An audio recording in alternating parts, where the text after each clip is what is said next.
Kamala Harris as Jezebel? Are you still hearing that tired trope in church or in conversations? Hey, TikTok, Angela Parker, aka Boozy Bible Scholar, and I will look at the Jezebel trope and talk a little bit about where that came from and look at Jezebel as a biblical figure in my Scripture Through Womanist Eyes. So I will put forth this eye look with my Pat McGrath quads that I have. In addition, I will show you a little bit about how I apply my Patrick Ta foundation. So this is Scripture Through Womanist Eyes, where we will look at Kamala Harris and that Jezebel trope and why it is a tired, trite trope. So stay tuned. Jezebel and Kamala Harris. I've been hearing that a lot lately, so I'm going to do my eyebrows and come back on camera. So I have the two new eyeshadow quads from Pat McGrath, Nirvana Nectar and Opalescent Orchid. So let's talk about Jezebel. Jezebel is the daughter of Ethbaal, king of Sidonia, and she's the wife of Ahab, the son of Omri, in the 1st and 2nd Kings narrative. And so Jezebel she's a two-layered parody in the King's narrative.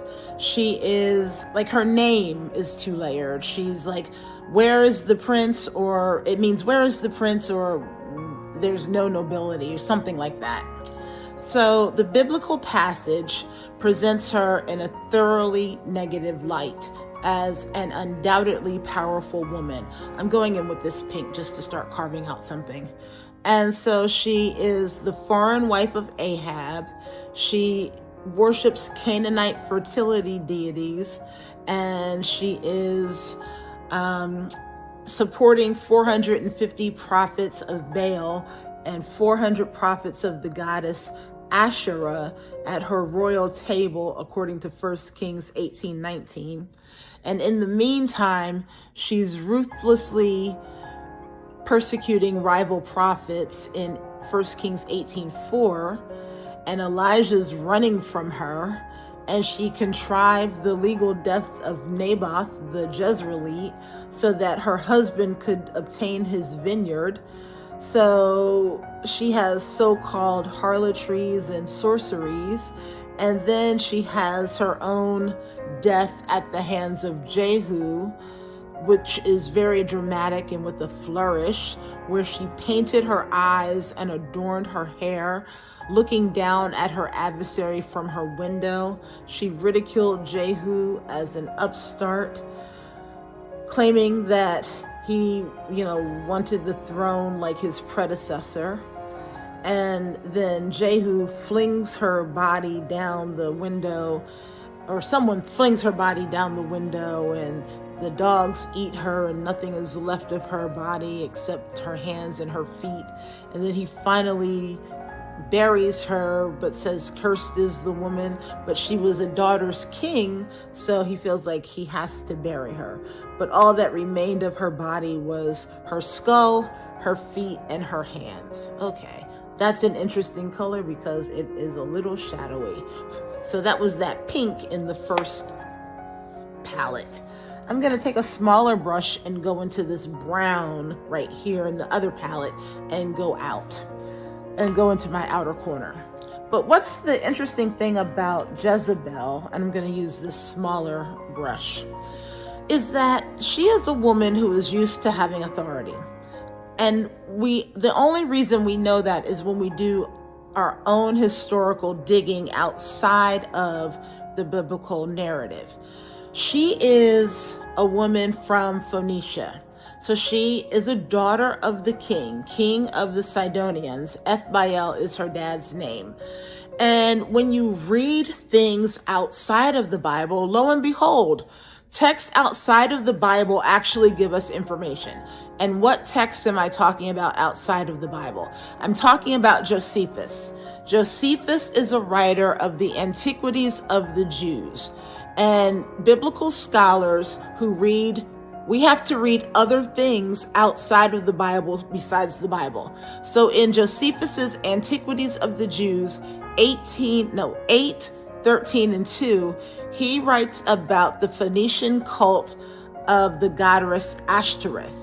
And he suggests that Phoenicia, the region that Jezebel comes from, would follow Ashtoreth, and her dad would put Jezebel in charge of the worship of Ashtoreth.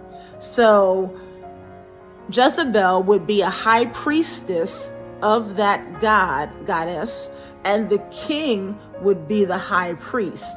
So there would be a connection between the monarchy and the state religion. So the monarchy and the state religion would have significant political, economic, and religious power over the land.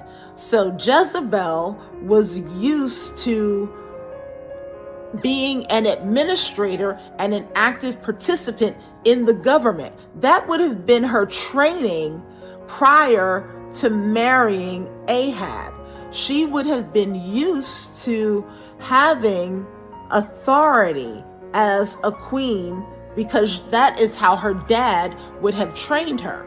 So in spite of the negative bias that the Deuteronomistic history would have shown her, she would have been used to being an active partner in her husband's political administration.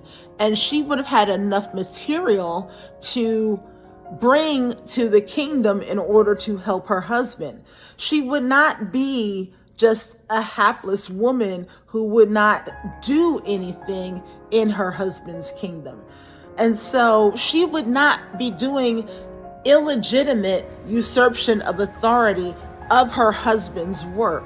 She would have actually been trained to be an adequate political ally for her husband. And that's something that we don't necessarily understand as we read the biblical text and think about Jezebel and what her actual training would have been as a female priest, and as an executive woman who's used to doing administration and being trained in administration for her husband, according to the standards and time of that day. So now I'm going back to Opalescent Orchid, and I'm using this green with my Tom Ford flathead brush. So how do we get to the racist trope of Jezebel? Well, Tamara Lomax's work, Unhinging Jezebel, is important for understanding the racist trope of Jezebel. So since Vice President Kamala Harris took the oath as the country's first female vice president, some members of the Southern Baptist Convention, and since then, have referred to her as Jezebel. 2 days after the inauguration, senior pastor Tom Buck of a First Baptist church in Texas tweeted, "I can't imagine any truly God-fearing Israelite who would have wanted their daughters to view Jezebel as an inspirational role model because she was a woman in power." So, end quote. The Jezebel trope that emerged from North America plantations is an integration in the modern world about ideas around race, sex, and gender. So Jezebel has evolved in the United States. She's evolved around the intensification that took residence on the bodies of Black enslaved women. I'm turning my brush over and going into this white. So, emerged in plantations, intensification took residence on the bodies of Black enslaved women who were forced to breed, drawing attention to the complex relationship between North American Black women and girls, freedom, oppression, representation, and religion. Jezebel is raised up, according to Lomax, in North American slave plantations alongside American capitalism, Western Christianity, and ultimately the Black church. So think about it.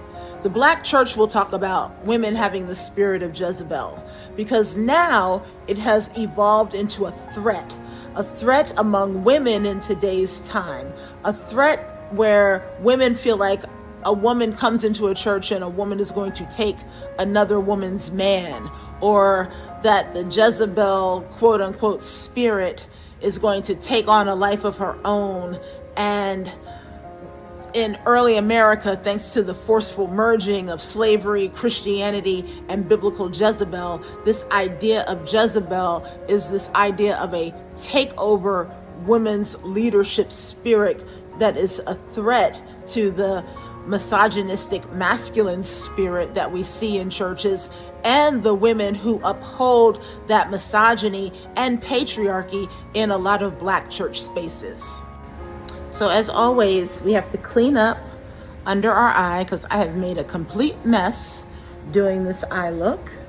And as we clean up our under eye, we have to clean up our understanding of Jezebel and realize that there really is no such thing as a Jezebel spirit. There's an historical Jezebel that we have in our biblical text. And then there's a representation of Jezebel according to Revelation chapter 2, where the Revelation writer is talking about some kind of representation of Jezebel. So I'm actually going to show you my foundation. I'm going in with the Danessa Myricks Yummy Skin and just putting that on the outside of my face, because I'm using that Patrick Ta foundation for the first time. Well, second time. But I'm going to show you my application of it. So I'm using the Yummy Skin on the outer side of my face. And then for my T-zone, because for most people, your T-zone is where you tend to get oily, I'm going in with my Patrick Star One Size Secure the Blur. Pat that in. Oh. And because I've cleaned up my under eye, I go back in with my eye cream, because of course I'm a woman of a certain age. So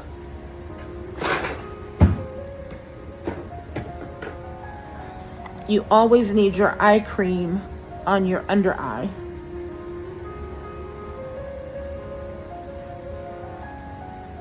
Always, always, always.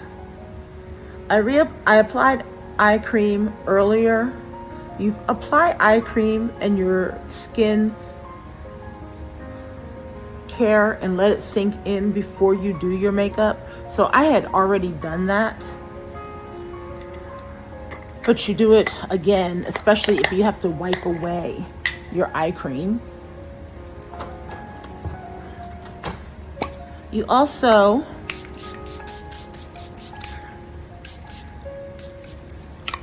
can use your primer as a part of your makeup foundation to help your makeup stay on. You have a little fan to dry your face a little bit before you put on your foundation.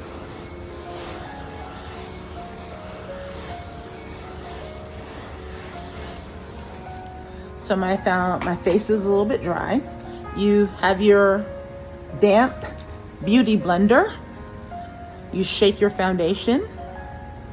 I usually do about 2 pumps at first. Again, Patrick Ta. I concentrate where my dark spots are, and then I just kind of go from there.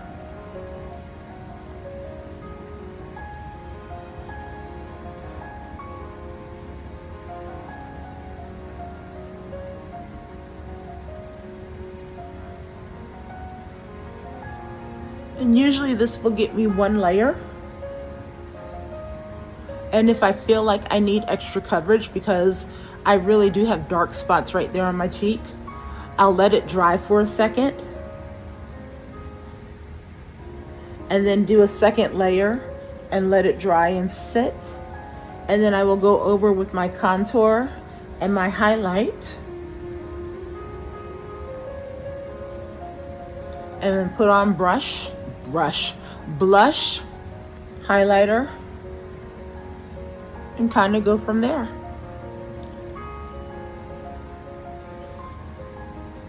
But that's my first layer of Patrick Ta, and I will go in with a second layer in a moment.